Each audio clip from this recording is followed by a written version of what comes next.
Vamos a tener el honor de escuchar a Carlos Escliar, investigador principal del Instituto de Investigaciones Sociales de América Latina, ICSE, y del área de educación de la Facultad Latinoamericana de Ciencias Sociales, Flaxo. Aparte es doctor en fonología, con especialidad en problemas de la comunicación humana, y para mí, personalmente, uno de los referentes en el mundo de la educación, una persona que ha producido y que permanentemente nos está brindando conceptos que nos permiten seguramente usarlos como una especie de brújula para pensar nuestro porvenir en el ámbito, en la academia. Carlos nos va a hablar hoy de la escuela y la universidad como potencia de recomienzo. Un título para mí un poco enigmático, pero al mismo tiempo muy interesante para poder pensar la actualidad.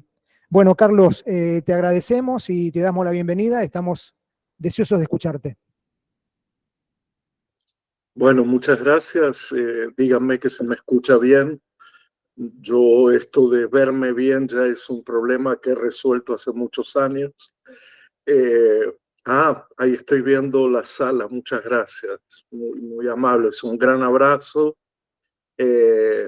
Hoy desde aquí, mañana en Villaguay, pasado en Santa Fe, casi que voy a Paraná para estar con ustedes.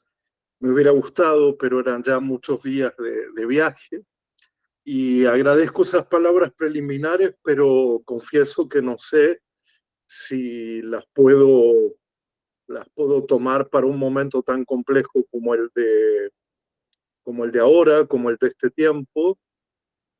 No sé si soy capaz, lo intento, me devaneo, voy y vuelvo, escucho mucho, trato de comprender la situación y el lugar que le cabe a la educación en estos tiempos, ya sea en las instituciones de nivel inicial, como todo el sistema hasta llegar a la universidad, y lo que me afecta también, además, particularmente en lo que se refiere a mi lugar de trabajo, que es el CONICET, también envuelto en sombras por la ley de bases que, como ustedes saben, si bien plantea no poder cerrarlo como organismo público nacional, sí plantea poder a su antojo resolver fusiones, cambios, disoluciones, de tal manera que me veo envuelto también yo en una precariedad como el sistema educativo en general se encuentra. La palabra precariedad tiene que ver no solo con lo material, ¿no? Sino, y ya sé que trascendentalmente con lo material. Hoy hay maestros y maestras que no pueden viajar a sus escuelas por los costos de transporte en todo el país. Eh, no se ha devuelto todavía el fondo de incentivo docente. Ayer mismo en la Plaza del Congreso me tocó dar una clase pública en la plaza, delante de maestros y maestros, tratando de buscar fuerzas, tratando de buscar pensamientos, tratando de no caer en la tentación y en la trampa de movernos solo en un plano de memes o en un plano de redes sociales, donde, como sabemos, y pese a nuestra familiaridad con ellos, en general hay, digamos, una preponderancia de la imagen, del texto breve, de la inmediatez, de la rapidez, de la fugacidad. No hay espacio, no hay texto, y generalmente abruma un poco el odio. Recuerdo muy bien cuando últimamente Página 12 me hizo una larga entrevista y el primer comentario que vi en una red social era a propósito de mi apariencia física, ¿no? Criticándome que en la foto de la entrevista supuestamente no me había bañado. Entonces, ante ese nivel, yo prefiero, nada, la comunidad, prefiero desarrollar mi cotidianeidad en los refugios públicos, en poder estar al lado de la gente y poder yo también tomar de esa fuerza general un poco de ideas para poder compartir. Creo que es un momento lo dije, sombrío, claroscuro, de riesgo, de peligros, de precariedad, y por eso aquí la palabra recomienzo tiene un sentido muy peculiar y ya la tomaré con especial atención y con especial cariño, porque creo que forma parte de la tarea que hacemos cotidianamente y vamos a ver si lo puedo justificar de alguna manera como imagen textual, como imagen discursiva, esta idea de recomenzar, ¿no? Entonces déjenme eh, buscar alguna historia, alguna memoria. Siempre he pensado que la educación tiene que ver con un hilo muy delgado que recorre del pasado hacia el presente, que el presente es el tiempo verdaderamente educativo y que el futuro es muchas veces en educación una preconstrucción, una fabricación o una invención que no decide completamente la comunidad educativa porque se ve completamente afectada por las exigencias de las épocas en las que transcurren estos fenómenos. Si lo puedo decir de otra manera, diría que gran parte de nuestra tarea se concentra en buscarle un sentido, una trascendencia a lo que hacemos en cada presente, en el presente. Por eso hablé tanto y muchas veces de una cierta pedagogía de la presencia, no solo de estar presente, sino de que tenemos que elaborar nuestra presencia para trazar el hilo que conduce del pasado, no como nostalgia, no como melancolía, sino, si me permiten decirlo de esta manera, como lo que miles de hombres y mujeres han hecho a lo largo de la historia y que permanentemente debemos rescatar para traerlo a un presente con sentido. Está claro que vivimos una época donde el presente ha perdido su trascendencia, donde el presente parece que se mueve un poco a los saltos, un poco atolondrado, un poco rápidamente, un poco buscando alguna orientación y que la época también ha designado, ha determinado o ha construido en el futuro toda la esperanza de ese presente que está inquieto, que no sabe qué hacer, que está precario, que tiene hambre, que, bueno, que, en fin, es un presente muy incómodo frente al cual la educación siempre ha producido una tirantez entre el pasado y el futuro. Yo creo todavía, porque me parece verdadera la idea, que es más el pasado el que tiene que hablar sobre el presente que el futuro, sobre todo, repito, en una época donde el futuro está siendo de alguna manera gobernado o está siendo eh, tiránicamente designado, determinado por las industrias tecnológicas, las industrias del entretenimiento, las industrias de la información, que van moldeando, a mí también, es decir, no me exceptúo de esta idea, van moldeando una idea de individuo muy emparentado con esa exigencia adaptativa permanente hacia contenidos, formatos, dispositivos, básicamente elaborados, vendidos en esos tres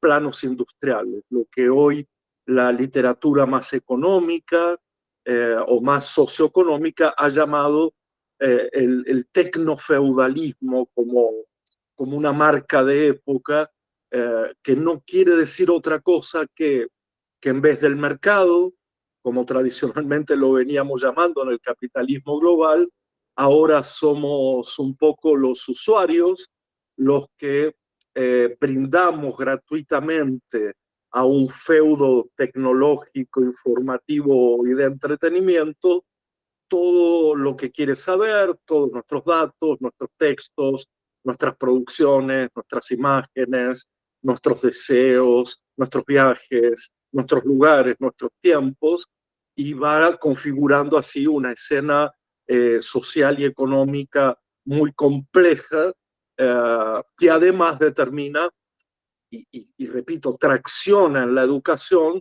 una forma de entender qué se quiere, qué se requiere de los individuos.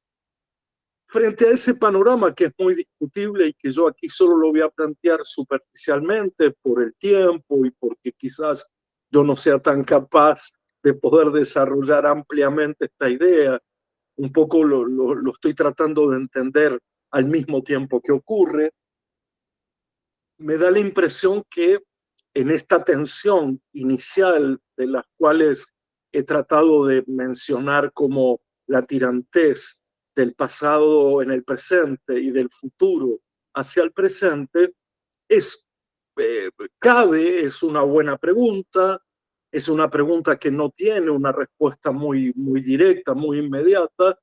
Cabe preguntarse la relación que la educación en general y las instituciones educativas en particular mantienen, para no decir han mantenido a lo largo de la historia, con la época en la que se vive. Es decir, eh, ya hay muchos estudios que han tratado de hilvanar ese tejido, a veces muy férreo, muy fuerte, entre época y educación, y a veces tan débil o tan contrastante o tan crítico, pero en el fondo la pregunta es una pregunta no solo interesante, sino que ahora, a mi modo de ver, se ha vuelto urgente. Es decir, hay una fuerte tendencia a considerar que la educación, y parece hasta un sentido común en muchos dirigentes y en muchas dirigentes, de pensar que la educación es simplemente una suerte de servicio público, pero ya cada vez menos público, uh, y voy a hacer como una redundancia, es un servicio público, no tan público, al servicio de la época cuya determinación de atributos está gobernada desde afuera del sistema educativo y desde afuera de lo público. Wow, o sea, perdonen por esta suerte de afirmación un poco confusa, pero me gustaría desarmarla o desandarla un poco, porque creo que aquí tenemos una clave de lo que puede ser incluso nuestra participación política, cultural, pedagógica, con respecto al mundo y a la época que nos toca vivir. A ver si lo puedo decir de distintas maneras. La pregunta será siempre la misma. ¿Qué relaciones hay entre una época determinada y más específicamente la nuestra y la educación en términos generales y las instituciones educativas en términos específicos, cuando generalmente, salvo contadas excepciones, entre las que supongo estamos nosotros, nosotras, se considera la educación como una especie de espejo o como una especie de aparato neutro que recibe indicaciones del tiempo o de los atributos del tiempo que se convierten en los más publicitados, en los más requeridos, y se pone un poco a su servicio, ¿no? Como si entre época y educación hubiera una simple relación de adherencia. La época gobierna, la época determina las cualidades de los individuos y los pueblos y las naciones, y la educación se pone un poquito a trabajar a favor de ello, porque la idea que subyace es que la educación sigue siendo una especie de adaptación a las exigencias del mundo. Dicho así, pareciera que hubiera un único mundo y por lo tanto ahí está gran parte del debate que hay que dar sobre la función educativa, sobre la relación entre educación y mundo y sobre todo sobre las vidas que subyacen y las vidas cuyo devenir está en juego cuando simplemente tomamos la educación como algo meramente educativo, meramente adaptativo, meramente utilitario, meramente mercantil, meramente provechoso, meramente individual o individualista, o meramente exitista en el sentido de crear modelos de triunfo en las vidas personales, alejándose un poco de la vida colectiva o de la colectividad o de la convivialidad, de tal manera que la pregunta ahora tiene otro carácter, que incluso podría ser si no hay otra relación, otras relaciones que pudiéramos establecer entre la época actual y la educación. Así como está funcionando, cada vez más yo veo, y no es una simple apreciación superficial, lo veo de una manera muy arraigada, buena parte de los programas educativos están tendiendo hacia esa adaptación expresada de mil maneras. Yo, por ejemplo, he escuchado esta mañana a el, no sé cómo llamarse, alcalde, gobernador o intendente de mi ciudad, Buenos Aires, eh, repitiendo una frase que por repetida no deja de ser muy cuestionable. Y es la frase aquella de el mundo ha cambiado y por lo tanto la educación tiene que cambiar, haciéndole un guiño a que el mundo ha cambiado para bien a propósito, o pareciera que no hay ninguna crítica a esa idea de que el mundo ha cambiado y que somos simplemente instrumentos que vamos a, en educación, aplicar lo que ese mundo que ha cambiado quiere que cambiemos. Si se entiende mi razonamiento, esto no está solo en la derecha, esto está en buena parte del mundo, lo he escuchado en gente de muy diferentes ideologías, pensando que efectivamente el mundo ha cambiado y eso es verdad, pero también uno tiene que decir que hay otros mundos que han cambiado en otra dirección o que se mantienen ajenos o alejados a esas transformaciones, que hay que tener cuidado cuando uno habla de la educación pensando solo en las instituciones de las grandes ciudades, que hay escuelas rurales, que hay proyectos educativos artísticos, que hay proyectos educativos en los pueblos originarios, que no todo es escuela tradicional, que no todo es universidad, y que además, aún así, aún contando con las escuelas ciudadanas, con las escuelas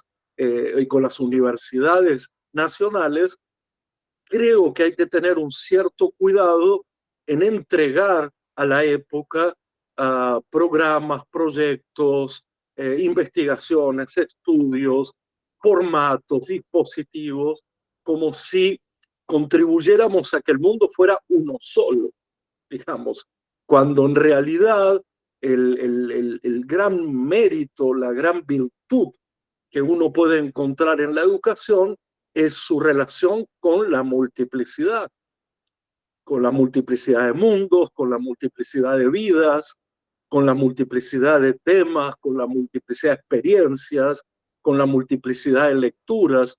Casi yo diría que donde la educación encuentra su principal hallazgo eh, es justamente en esta palabra de lo múltiple y no esta especie de embudo o de callejón sin salida que hace de toda esta pluralidad y de toda esta multiplicidad y de toda esta diversidad un único mundo, ¿no? El efecto de reducir la multiplicidad de mundos a un único mundo es el efecto de las guerras, es el efecto de las masacres, es el efecto de las desapariciones, es el efecto de los olvidos, es el efecto de ignorar todo lo que ha pasado, es el efecto de desechar no solo temas, sino personas, es el efecto de considerar que el pasado ya no tiene más nada que decir, es el efecto de hacer un mundo, yo diría un mundo empobrecido, un mundo cada vez más pequeño y donde por lo tanto, pese a todas las brillantes promesas de futuro, seguirán cabiendo cada vez menos, lo que plantea allí una de las contradicciones más flagrantes de ese futuro que se anuncia tan rutilante y tan novedoso, que es que angosta el mundo, lo hace cada vez más estrecho y al mismo tiempo reduce, pese a que propone y se infiltra en todos los niveles, un acotamiento o un acortamiento de la población en términos educativos. Bien, esto es una mitad de lo que quería contarles, una parte de lo que quería contarles, porque no puedo entrar a la idea de recomienzo si no planteo que ese recomenzar tiene que ver con disputarle a ese mundo y a ese futuro en un presente que tiene que recuperar su sentido, la idea de recomienzo. ¿Recomienzo de qué? Y creo, y en esto me animo a ser un poquito más contundente, que también tenemos que multiplicar hoy claramente las ideas del educar, o si ustedes quieren, las imágenes del educar. Voy a contarles una experiencia que a mí me marcó un poco la dificultad que tenemos para emparentar con la idea o asimilar a la idea de educación o del educar como gesto, como acción, como práctica, como filosofía, como política, imágenes cada vez mayores, porque todas las imágenes que ahora voy a comentar provienen de una larga memoria, pero que hoy están muy acotadas o están todas imbricadas en una imagen preponderante. ¿Cuál es la experiencia que les quiero comentar? Y además animo a, si tienen ganas alguna vez, a que la hagan, porque se trata simplemente de una ronda de conversación donde se le pide a cada uno de los presentes que escriba en un papel una palabra, una sola palabra, que puedan emparentar o afiliar o mostrar su filiación con la idea de educar.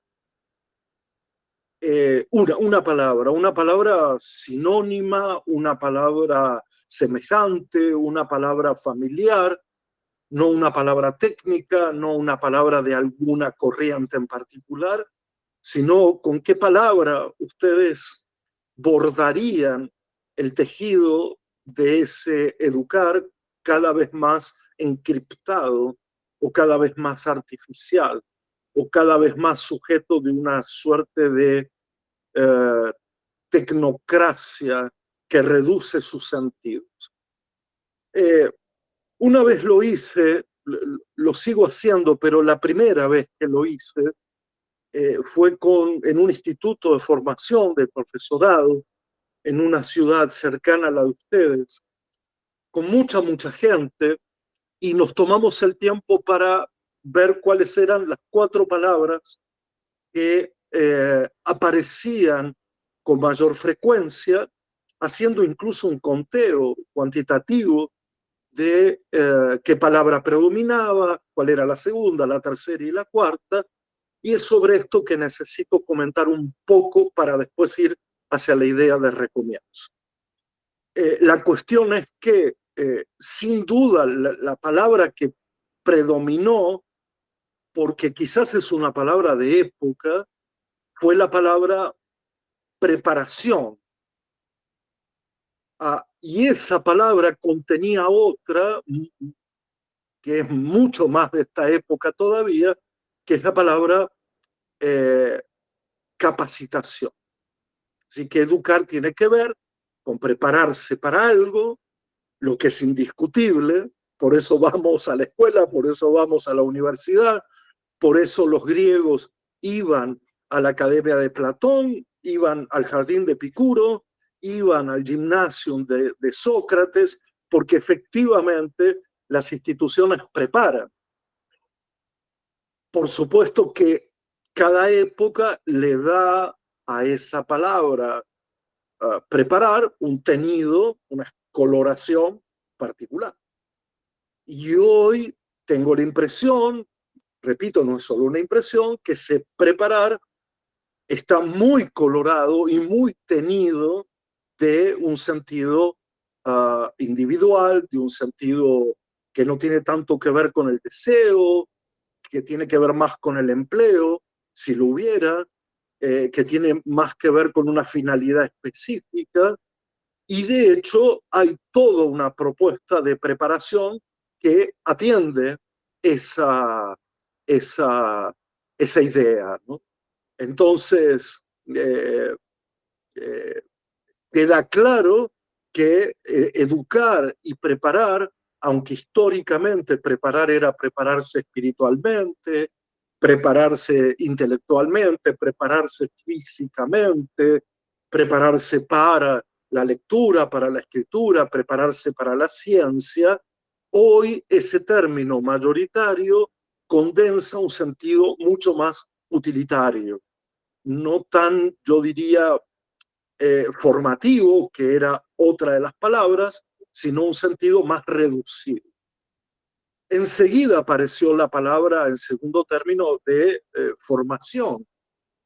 Y creo que la palabra formación, hoy tan criticada, porque se da a entender de alguna manera, aunque yo no lo entiendo así, que se forma lo que está informe o se da forma a lo que no tiene forma, como si hubiera una subestimación al estudiante, cuando en realidad yo creo que la formación nos ensancha o nos da un sentido mayor a la idea de preparación, ¿no? Me preparo para un examen, me preparo para un título, me preparo para una profesión, me preparo para una técnica, me preparo para un empleo, pero formarse siempre me pareció, sentí, creí que daba cuenta de algo no tan específico, no tan reducido, sino que cuando uno dice que alguien está formado en algo,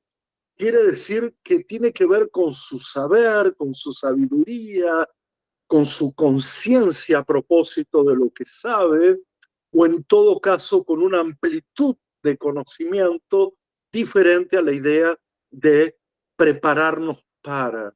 Es formarnos, no podría estar muy claramente asociado a un para inmediato.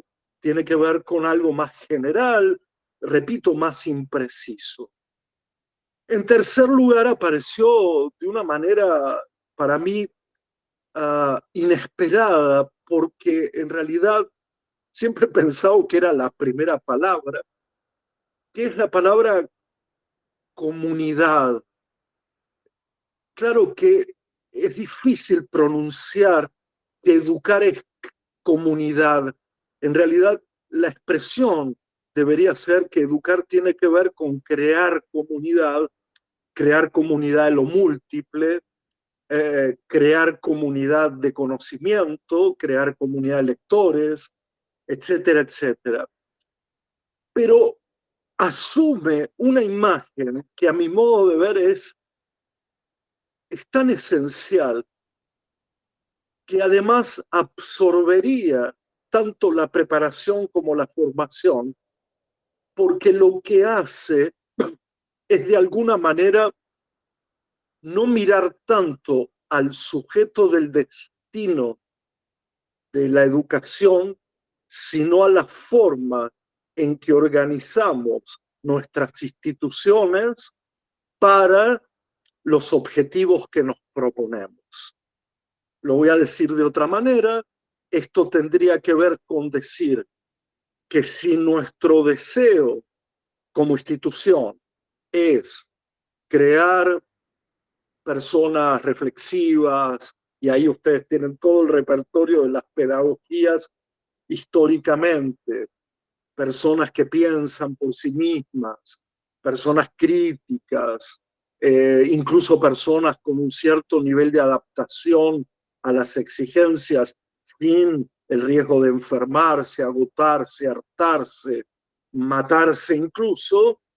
Por lo tanto, esa idea necesita, requiere, presupone que hay una comunidad que piensa, que lee, que reflexione y que ofrece una atmósfera donde eso se puede desarrollar, donde eso se puede conseguir. Entonces, la idea de que educar tiene que ver con crear comunidad y más específicamente con ciertas ideas de comunidad, la idea de comunidad de estudio, la idea de comunidad de pensamiento, de lectura, de reflexión, de sensación, etcétera, es una idea para mí absolutamente invalidada en el mundo de hoy porque lo hegemónico va en la dirección de privilegiar el individuo, y otra cosa que privilegia esta época y con toda centralidad lo pone en el centro de la cuestión, en el centro de gravedad, es que no se trata tanto de enseñar como de aprender. Esta época ha puesto al enseñar en una posición completamente ridícula y en una posición completamente subestimada y despreciada, emparentada con la idea de que el pasado ya no tiene nada que decir, ya no tiene nada que contar, porque es el futuro el que lo dirá.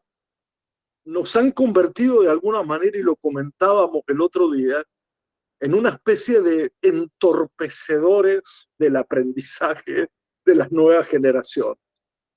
Nos han puesto en un lugar donde parece que sobramos, estamos de más, porque lo que este mundo quiere y exige adaptativamente es la relación directa del aprendizaje con la máquina del mundo.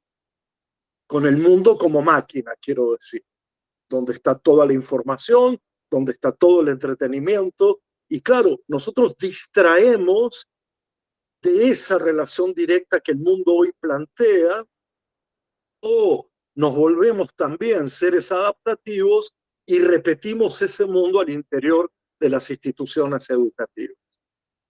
Entonces, cuando apareció esa palabra comunidad, nos dio la oportunidad de pensar en una conversación muy seria, muy profunda, muy válida, muy honesta, muy transparente, a propósito de una destrucción de la comunidad que viene de lejos.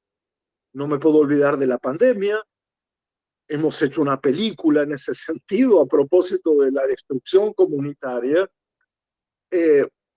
No me puedo olvidar de otras crisis económicas, sociales y políticas, pero entonces ese recomenzar tendrá que ver, a mi modo de ver, no solo con una reacción a este individualismo, a esta falta de trascendencia, a este presente insoportable, a esta precariedad, sino darle a la idea de recomienzo también la fuerza de recomenzar una imagen de educación que no se quede y no se paralice solo en ser útil o prestar un servicio al mundo que nos toca vivir.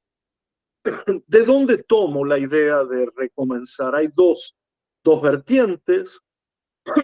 Perdonen, una tiene que ver con algo más superficial, es una frase que tiene que ver con la idea de que somos, como educadores, yo me lo he planteado más de una vez, la imagen de que somos artesanos del recomienzo, porque esto me viene de una lectura de hace mucho tiempo de un texto de Nietzsche a propósito sobre el porvenir de nuestras instituciones educativas, donde él emparenta la educación con la ruina, como si de alguna manera la educación tuviera como función, perdonen, reconstruir el mundo y reconstruir la vida a partir de las situaciones ruinosas que nos tocan vivir, ¿no?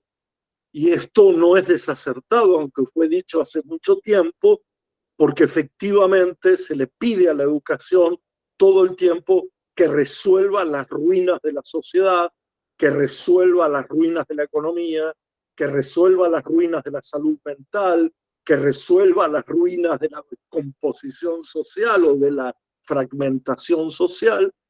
Y ahí la educación se ve enfrentada a un desborde absoluto, como claramente pasó en la pandemia, sobre los tiempos, lugares, funciones, tareas a cumplir. De tal manera que yo creo que otra vez estamos en una ruina o es un mundo ruinoso para salir de nuestro país.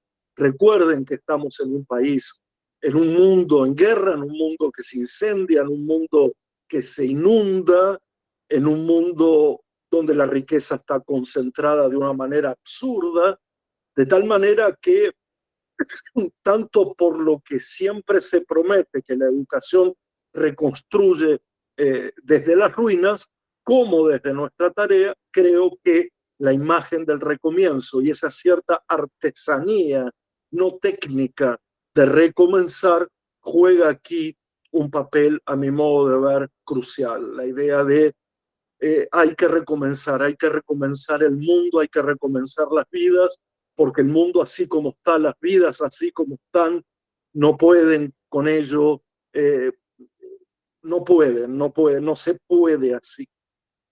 Pero quiero darle un poquito más de hondura o de profundidad a esta idea de comenzar y recomenzar, que ustedes van a encontrar muy reflejado en una obra en particular escrita por una filósofa llamada Hannah Arendt, bastante conocida, bastante conocido el texto, pero que a mí me gusta tomar desde un lugar eh, muy específico. Ese texto es del año 1958 y para quien no lo haya leído, ahí está la justificación de que el pasado tiene mucho para decirnos, mucho para decir.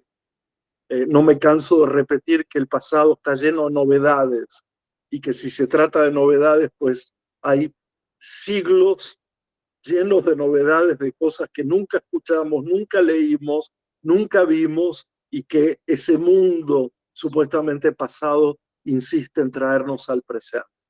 En ese texto llamado La crisis en la educación, Hannah Arendt dice muchas cosas, habla sobre una imagen del amor que la educación incorpora, pero es un amor al mundo, no es un amor cualquiera, es un amor a la gente, que no es un amor cualquiera, pero en ese texto en particular trae como dos sentidos de la palabra comenzar y recomenzar que me gustaría mucho abordar en este final de esta humilde conferencia virtual a distancia que estoy haciendo. Una es atribuirle a la idea de comienzo los nacimientos, el hecho de los nuevos, las nuevas, los que vienen al mundo y que deben ser bienvenidos en un mundo que no les da la bienvenida en gran parte de su territorio. Y que la función educativa es incorporar a los nuevos, una vez nacidos, al mundo de la pluralidad, de ahí yo he tomado esta idea,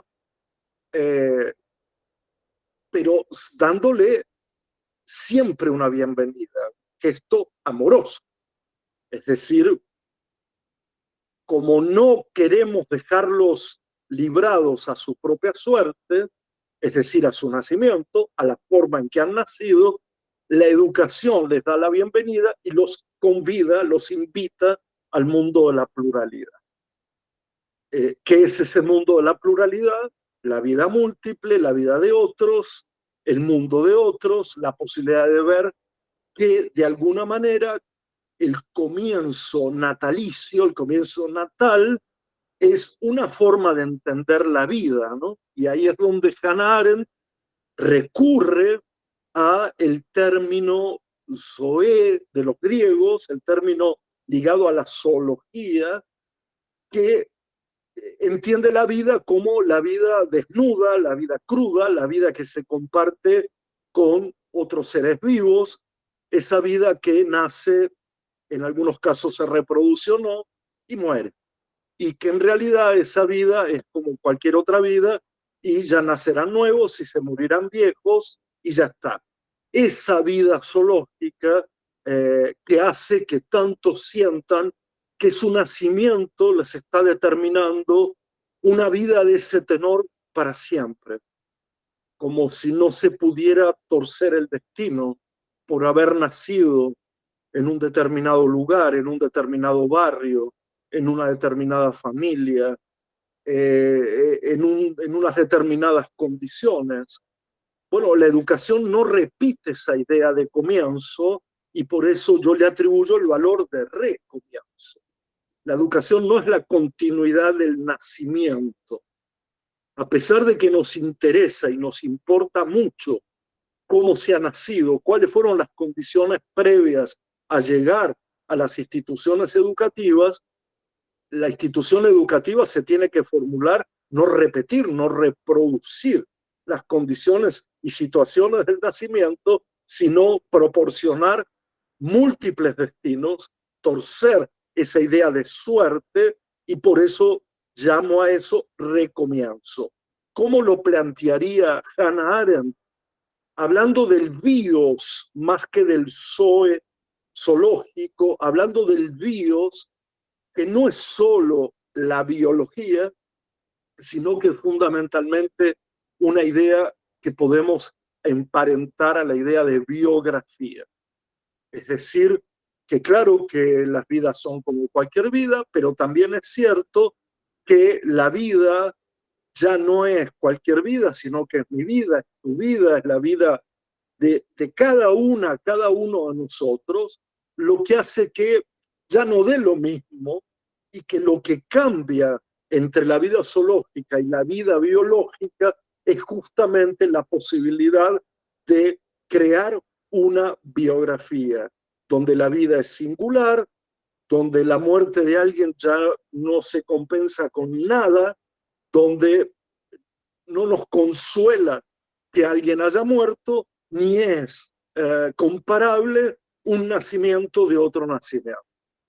Entonces creo que aquí ustedes van a poder descifrar de una manera más nítida toda la trampa que se crea entre haber nacido y haber sido formado, ese espacio que queda allí como una especie de o repetición del nacimiento o pluralidad de vida, y que en esto todavía me parece que hay mucha confusión, mucha dificultad.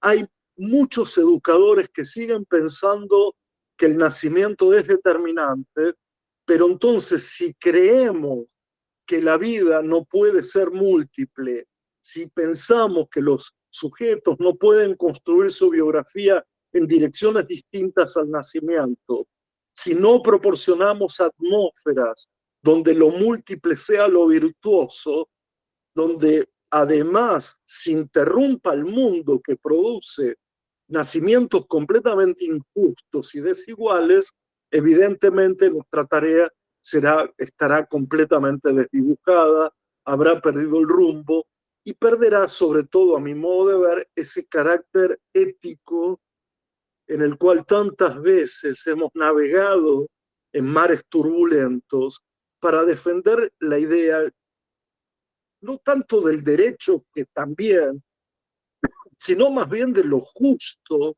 que resulta que una vez nacido tengamos la posibilidad de habitar esta vida y este mundo en igualdad, y que esa igualdad, que continúa siendo verdadera, tiene que estar en el presente y no ser una falsa promesa, y que la idea de igualdad encuentra justamente en un mundo plural y en una vida plural alternativas, posibilidades para poder, repito, torcer esa idea de mala suerte o buena suerte, y sobre todo que seamos autores de nuestras propias biografías. Ahí es donde creo que la palabra recomienzo tiene un sentido trascendente y que creo que lo podemos encarnar muy bien. Bueno, llego hasta aquí. Yo no sé si está previsto algún intercambio. Yo después sigo con mis clases un poco más tarde, pero en fin, me dirán los organizadores si tienen ganas de, no sé, un par de comentarios, lo que quieran. Hola, hola. Aquí. Carlos, habíamos pensado en algún aporte del plenario, si te parece, algún comentario, alguna intervención, Claro, una pregunta. eh, y bueno, en principio eso, damos lugar. Te claro, con vamos a mucho aplaudir gusto. primero porque ha sido sabrosísimo todo lo que nos has traído. Bueno, bueno, bueno, muchas gracias. Qué ganas de estar allá. Además, Paraná para mí es una ciudad muy amada, muy querida. Eh, Así que bueno, iba incluso a estar en la Feria del Libro este año, pero no voy a poder. Este, Así que nada, estoy ahí con ustedes. Los escucho, las escucho. Bueno, en principio, como tengo el micrófono, voy a hacer abuso de él. Este, bueno, eh, me ha gustado muchísimo lo que has comentado, el despliegue que hiciste sobre el concepto de recomienzo. Se me ocurrieron un montón de cuestiones, un montón, pero voy a tratar de desplegar alguna nomás. Eh, una idea de Freud bastante antigua y poco usada, poco recordada, en un texto también maravilloso, Malestar en la cultura, en el que nos plantea la definición de lo psíquico como esa especie de conservación de lo pretérito. Dice Freud allí que lo psíquico es aquello que se conserva y que lo que se conserva es lo pretérito. Sigue siendo una frase enigmática en Freud, y sin embargo vos hoy me parece que le has dado una vuelta muy interesante, ubicando esta cuestión de la escuela como un lugar de producción de tensión entre la época o entre las épocas. O si pudiera permitirme a mí la intervención mía, diría tensión de lo temporal. La escuela como un dispositivo en el que se implica la tensión de lo temporal. Y en este sentido rescato la figura de Freud, ¿no es cierto?, que nos definía tan brillantemente lo anímico como la conservación de lo pretérito. El verdadero invento de Freud es la atemporalidad, no es el inconsciente. El inconsciente ya estaba calculado hacía un montón de tiempo, pero Freud nos trae esa idea, nos trae la idea de jugar con el tiempo. Y me da la impresión de que vos pusiste el acento, me da la impresión, a lo mejor puede ser otra cosa, pero me da la impresión de que pusiste en el acento en la idea de pensar la escuela como un espacio contracultural, como un lugar en donde, de alguna manera, la invitación a la subjetividad tiene que ver con el respeto de lo temporal. Bueno, en principio eso, no sé si estás de acuerdo, o al menos la idea que me pude hacer de lo que contaste. Bueno, muchas gracias. Yo siempre confieso mi ignorancia a propósito de Freud, del psicoanálisis en general. Eh, por lo que sea, he tenido como más contacto con algunas lecturas filosóficas comunes al psicoanálisis. Quiero decir que ahí nos encontramos, pero carezco de una lectura profunda del psicoanálisis como para comprender la afinidad entre dos frases semejantes. Lo que sí quiero decir es que en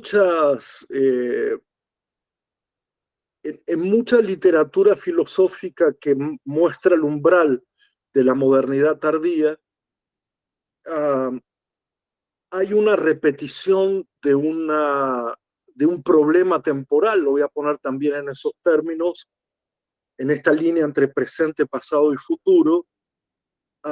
Yo particularmente soy muy lector de un filósofo alemán llamado Peter Sloterdijk, que entre otras cosas dice aquello de cuando el presente no tiene sentido, la vida se vuelve sorda al pasado y queda ciega por el futuro, pero ciega de alguna manera lo que quiere decir es enceguecida por el futuro. La otra lectura que nos puede ayudar tiene que ver con incorporar una imagen de lo contemporáneo y no solo presente, pasado y futuro, sino una idea de lo contemporáneo que envuelve otra relación temporal y en la cual yo creo que quienes tenemos la responsabilidad de educar, que es donde es mi ámbito, no podemos ser solo sujetos de futuro o solo sujetos de pasado, solo sujetos de presente, sino que lo que deberíamos hacer es mostrar esa relación contemporánea con el mundo, que en palabras de Agamben no quiere decir más que no dejarse atrapar por las luces de un tiempo en particular, sino tratar de hurgar un poco en las tinieblas del tiempo o en el claroscuro de un tiempo. Me parece que quien toma esta responsabilidad no deja de poder trabajar sobre lo claroscuro, ¿no? Nos adaptamos al mundo, pero al mismo tiempo existe la educación sexual integral. Nos adaptamos al mundo, pero existe el cuidado de la tierra. Nos adaptamos al mundo, pero todo el tiempo intervenimos interrumpiendo al mundo para mostrar su claroscuro, ¿no? Su violencia, su horror y también su belleza. Y por último, a partir de lo que comentabas y que te agradezco mucho, eh, recorro mucho más o estoy mucho más ligado por razones incluso hasta afectivas, personales, el mundo del arte, el mundo de la recreación, el mundo de la educación informal, el mundo del teatro, el mundo de la literatura, el mundo del cine, que hace que considere que todo eso forma una parte ineludible de lo que uno piensa sobre la escuela, la universidad, las instituciones educativas, y yo creo que ahí se manifiesta toda la rebeldía, toda la crítica, toda la autonomía, toda la soberanía de las comunidades frente a la idea de mundo único. De tal manera que no sería apenas un contenido a incluir en la escuela o en la universidad o en donde se quiera, sino que se trata de algo sustancial, digamos, de una forma de vivir, de una forma de entender el mundo. Así que subrayo lo que estás comentando, como lo contracultural entiendo primero la multiplicación de la idea de cultura y que no sea solo contra la cultura oficial, sino que además sean culturas que no se refieren a ella, sino que son fragmentos de una cultura mucho más general que generalmente no se advierte a simple vista.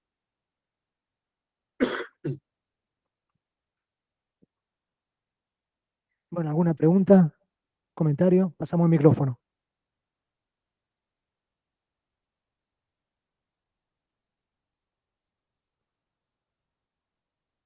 Hola, hola, hola.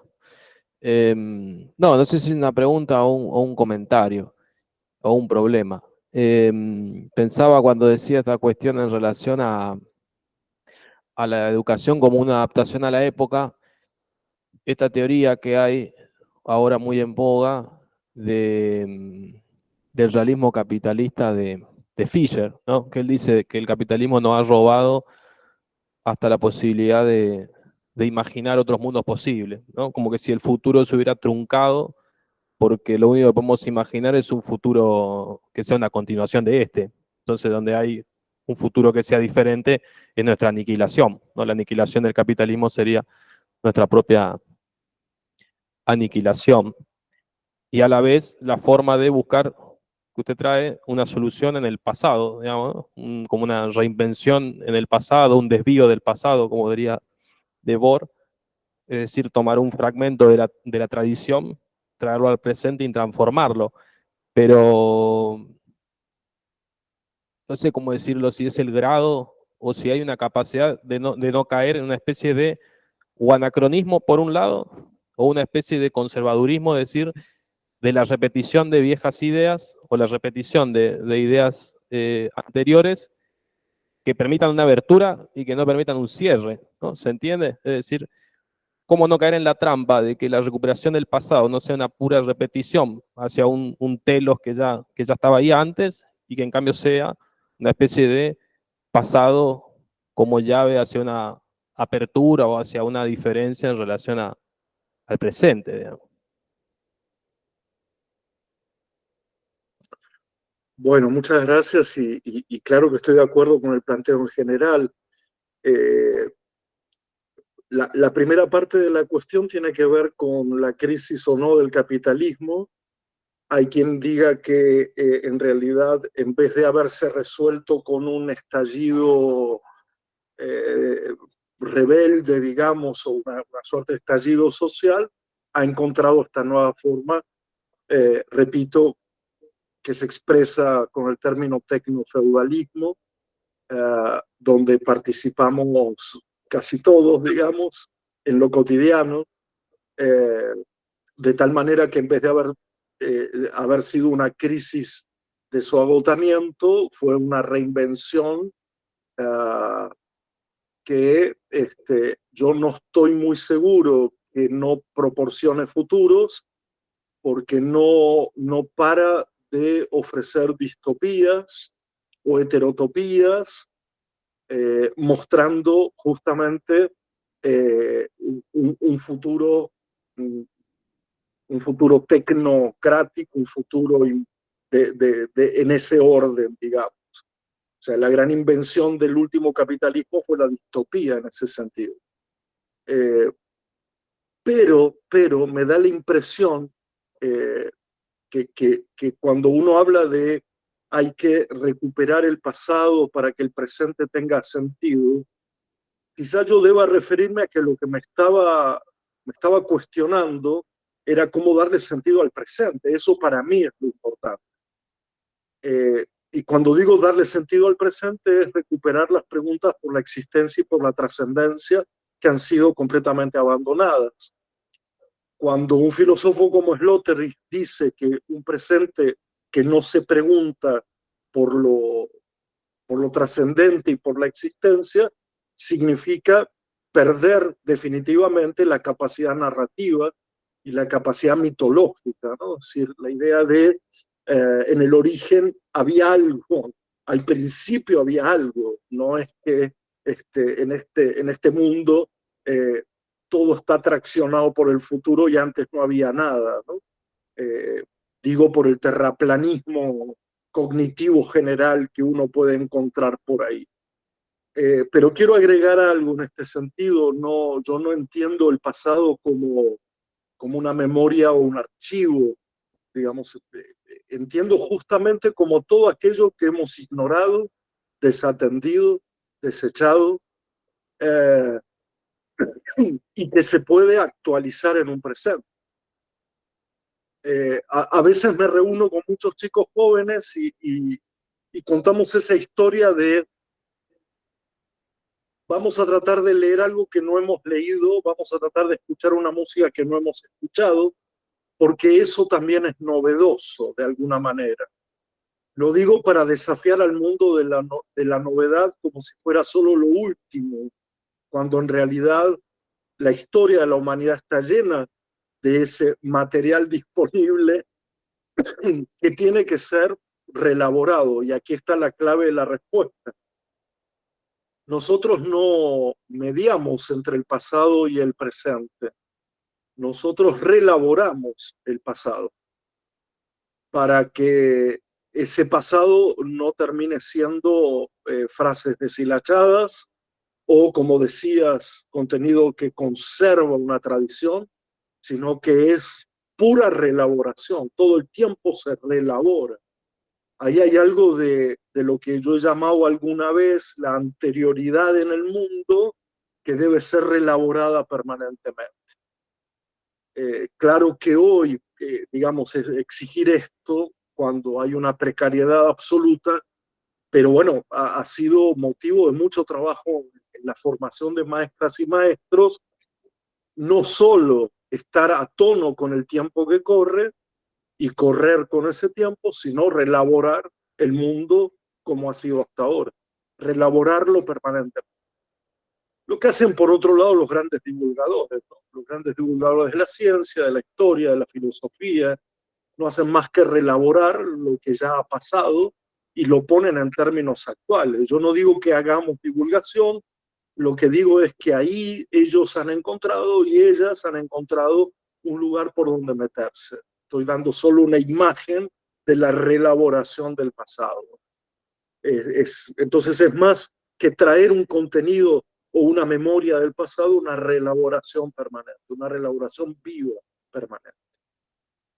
Espero haber contestado y si no, bueno, ya seguiremos conversando porque da para mucho más efectiva. Bueno, ¿alguien más? Una pregunta.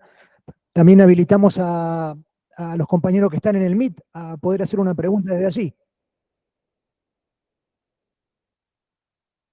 Ahí está Miguel Moreira, que levantó la mano. A ver, Miguel, escuchamos lo que tenés para decirnos.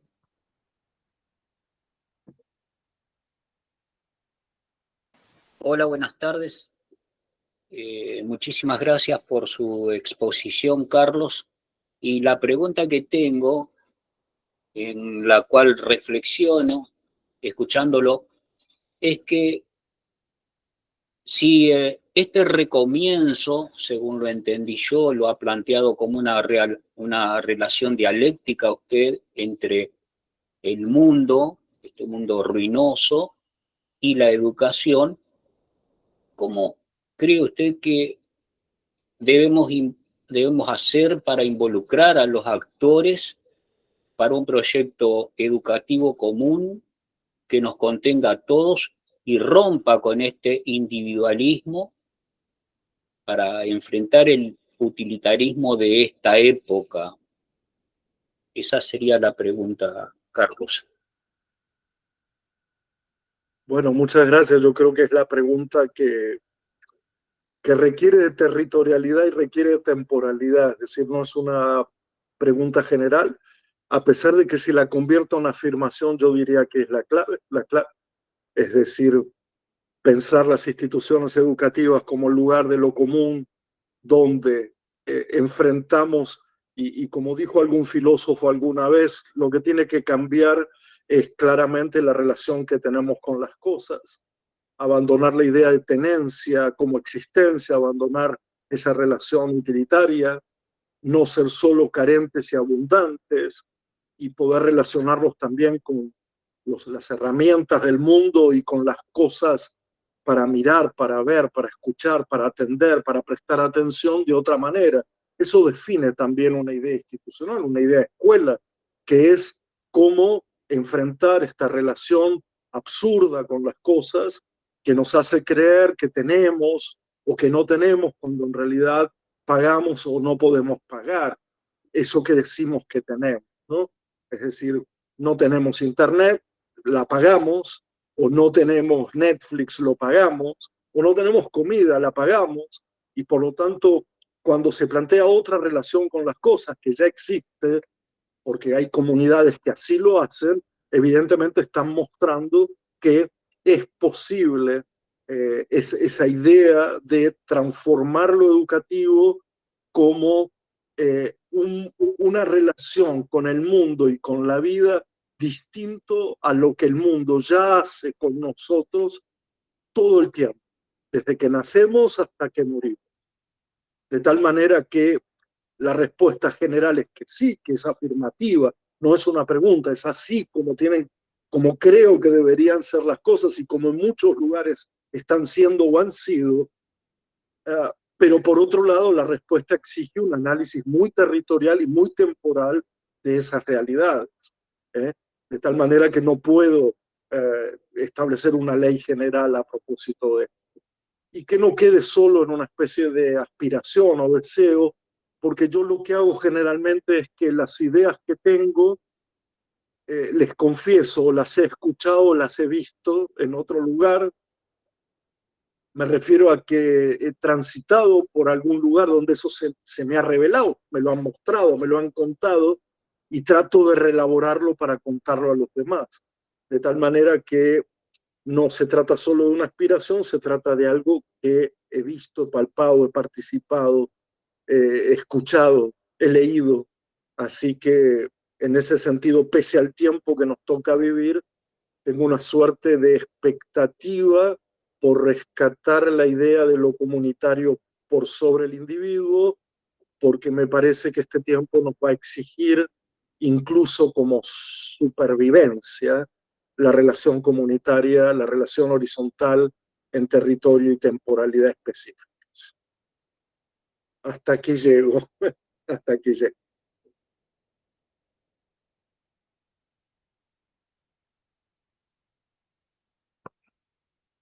Bueno, ¿alguna otra pregunta de aquí del plenario, de los compañeros que están en el Meet? Si hay algo más, podemos escuchar.